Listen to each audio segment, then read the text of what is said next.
It is now time for our scripture reading. And my scripture today, I have two scriptures. And my first is John chapter 14, verse 27. Peace I leave with you. My own peace I give you. Not as the world gives, I give to you. Let not your heart be troubled, and do not be afraid. And my second scripture is Matthew chapter 5, verse 9. God blesses those who work for peace, for they will be called the children of God. And that ends the reading of our scriptures. John chapter 14, verse 27, and Matthew chapter 5, verse 9. Today, we celebrate the second Sunday of Advent. In the Christian liturgical calendar, Advent is the 4 Sundays leading up to Christmas. Advent is a time of preparation, preparing oneself for the new life to be born. And this new life is the further awakening of the Christ consciousness in each and every person. While we're preparing for this festive holiday by decorating our homes, baking cookies, and shopping for that special gift, let us not forget to include our spiritual preparations. This is a season of joy to share good tidings with family and friends and enjoying all the sparkling lights. But it's also a time for quiet introspection. In this cycle, as we near the winter solstice and move into the phase of winter of our life,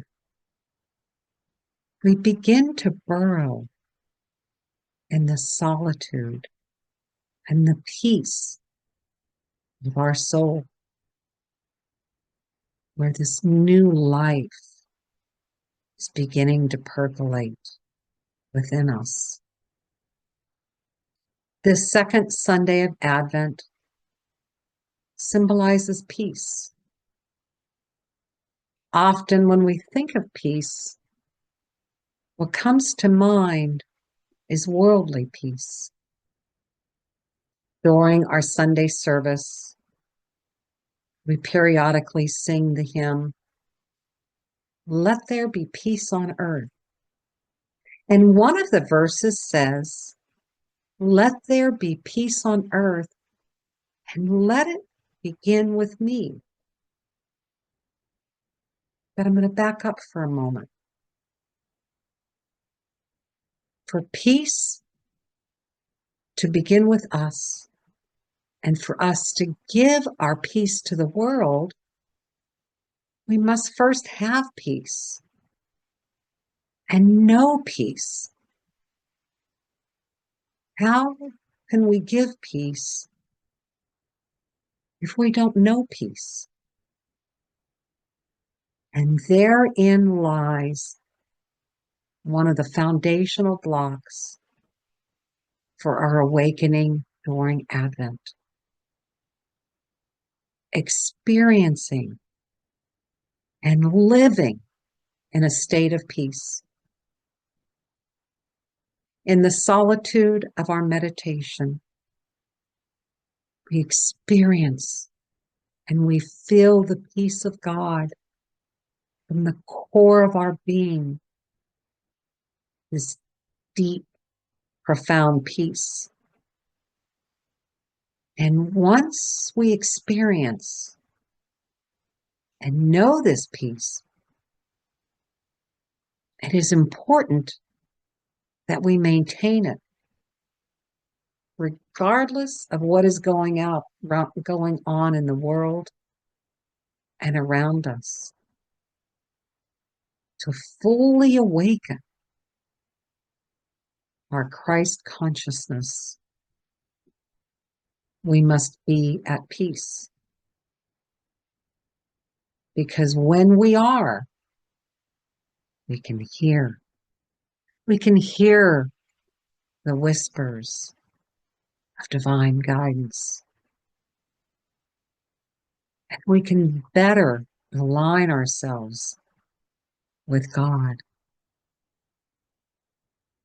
In John, the scripture says, "Peace I leave with you. My own peace I give you. Not as the world gives, I give to you. Let not your heart be troubled, and do not be afraid." As we dive deeper into the scripture, Jesus taught us that the peace we are seeking does not come from a worldly level, meaning it is not something that we can attain on a physical level. Rather, it comes from the spiritual peace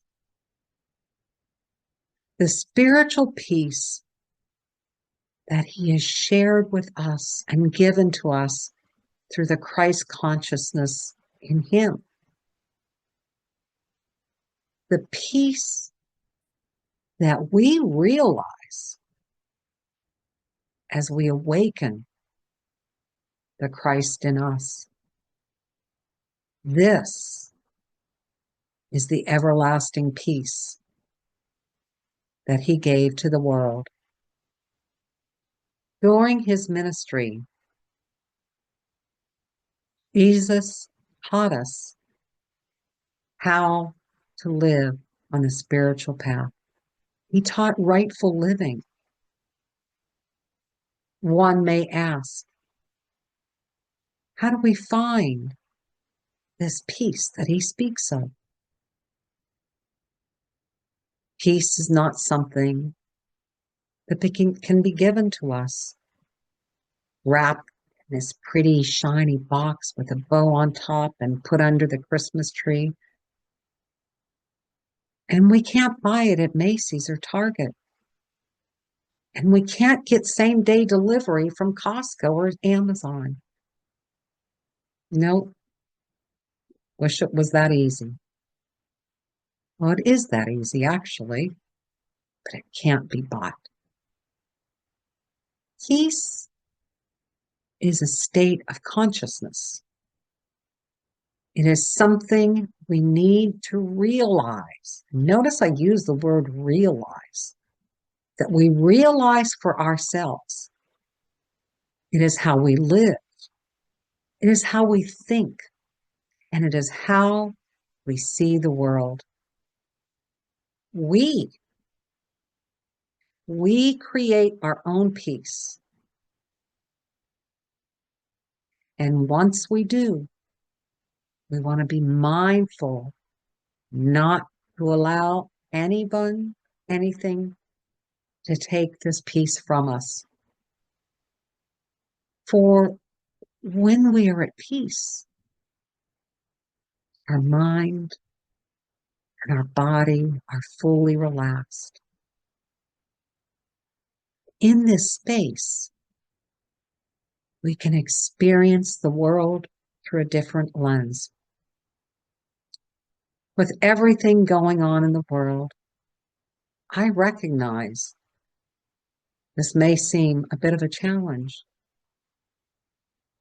But as I said, or I should say, as the master teacher taught us, the world cannot give us our peace, nor can the world take it away from us? In John, he also said, "Let not your heart be troubled, and do not be afraid." When we walk in our own light, we have nothing to fear. You know, many years ago, a teacher shared a lesson with me, and she said, someone cannot make us mad unless we allow them to.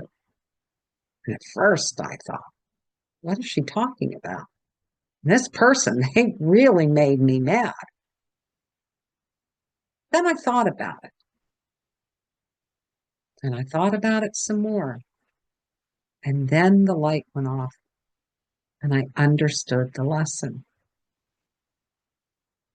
We don't have to take into us what people or the world are dishing out. We can watch the news and we can be informed, but we don't have to take it into us. And the key is what we allow. If we allow somebody to make us mad, they will. If we don't allow it, then it's not going to happen. Jesus taught us, let not our hearts be troubled. Maintaining our peace takes a conscious effort, and we continually need to filter what we are going to take into our consciousness and what we are going to allow to rob us of our peace. Think about it. Some situations aren't ours to change.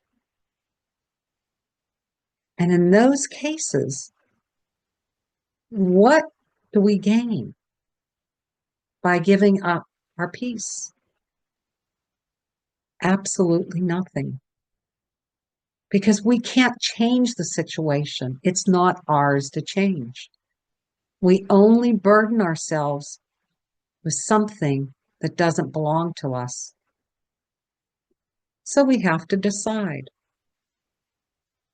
which battles are ours and where do we want to put our energy into. If we determine that a situation isn't ours to change, then we can make the choice not to emotionally invest ourselves in it. And in doing so, remain in that peaceful state. We lighten our burden by not carrying the burdens of the world on our shoulders. And no, doesn't mean that we don't care. It just means that we are not going to allow it to affect us. The best thing we can do for those situations is sending healing from that place of peace. Protect your inner peace. Stand guard at the door and don't allow anything to cross the threshold to your door of inner peace. We lock our front doors and we don't allow strangers into our home.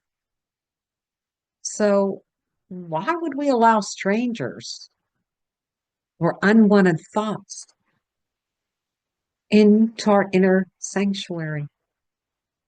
Our inner peace helps insulate us from the world. Guard your peace. Nurture your peace. Finding and keeping our peace creates conditions in our life to invest our energy in our spiritual growth. And this is the intent of this period of Advent. preparing for our spiritual reawakening. When we are at peace, we can listen. We can hear this divine inspiration. We can expand our consciousness and dive deeper into all the infinite possibilities that God has to offer. This is the peace that Jesus gave us. The peace that will enable us to awaken the Christ in us. In Matthew chapter 5, the scripture says, God blesses those who work for peace, for they will be called the children of God. Once we have realized our peace, now we're in a better place to offer our peace to the world, to work toward creating peace in this world. Jesus was referred to as the Prince of Peace. The peace of the Christ light within him was a profound peace. During his ministry, and even after making his transition from this physical world, Jesus touched millions of billions of people. His teachings in the Bible have survived the test of time, and they're still touching people today. He brought his peace to the world by being peace. He taught humanity by leading by example. The peace of the Christ that is within him is the same peace that is within you and I. And once we have this peace, we can allow our light to shine and spread this peace in all that we do. There is a lesson from the Buddhist philosophy that has stuck with me throughout many years. It says, before you speak, always ask yourself, is it true? Is it necessary? And is it kind? And this goes back to the root of let there be peace on earth and let it begin with me. Our words have a profound impact upon people and upon the world. Once we release the spoken word, it can't be taken back. So we want to be mindful of not only what we say, but how we say it through the words we choose. I was taught that before speaking, we should consider whether what we have to say is kind, true, or necessary, and that it needs to meet two of these three prongs. For example, there may be something that is true, but is it kind and is it necessary? And when we pause, we may realize it really isn't necessary to be said. And there are other times when something is true and necessary. And in this case, we can speak it with as much kindness as possible. I have learned it is how we deliver the message. And when we speak with kindness, oftentimes the message has a greater impact upon the person who is to receive it, and they may actually hear it. The hottest part of the fire is the point of origin. When we speak out of anger or react, the only person that it affects is us, which means it robs us of our peace. Social media is a tool to stay in touch with family and friends, but it is also a breeding ground for stirring the pot and spreading disinformation to create distrust and disharmony.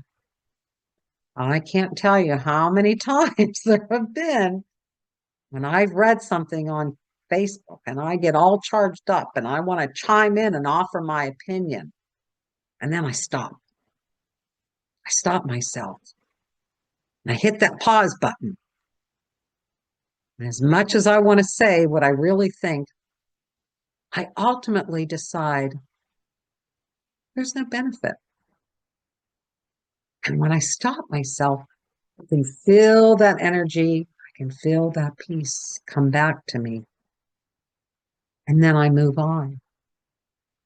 I choose not to allow it to rob me of my peace. Because there's nothing to be gained. And I made a conscious decision years ago to try to limit what I post on Facebook as an inspirational post. And interestingly, social media, they have these algorithms, and now the posts that I receive are primarily inspirational posts. So not only what I see is inspirational, but what I share, I try to make it inspirational. Our words and the energy we release in this world can inspire peace, or they can foster disharmony. So before speaking, before hitting that post in social media, pause to consider if what we have to say is contributing to an environment of peace. What imprint do we want to leave behind?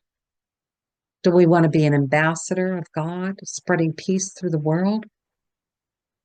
Each of us contributes to the quilt of peace that blankets the world. Every thought, every word of peace that we release neutralizes the vibrations and disharmony. And instead, they sew the threads for this quilt of peace. Now envision with me all these beautiful, beautiful bright lights in the night sky. And each light is the awakened light in each person. And as humanity awakens, this night sky becomes brighter and brighter, and the energy of peace blankets the earth. We have received the greatest gift we will receive this holiday season. God sent to humanity the master teacher to demonstrate and teach us the path of self and God realization. Now, the choice is ours. The choice is ours, what we do with this gift. Do we unwrap this gift and just kind of put it back up in the attic for another year with our holiday decorations? Or do we unwrap it and take this gift and focus on our spiritual awakening? Because if we do, we in turn will be giving ourselves the greatest gift of experiencing a richer, fuller life. During this season of Advent, set aside time to prepare for your awakening. This week, we will focus on creating deeper peace in our mind, our soul, and in our life. Creating the fertile ground for our awakening. In the words of the Master Teacher, peace I leave with you, my own peace I give you. God blesses those who work for peace, for they will be called the children of God. Namaste.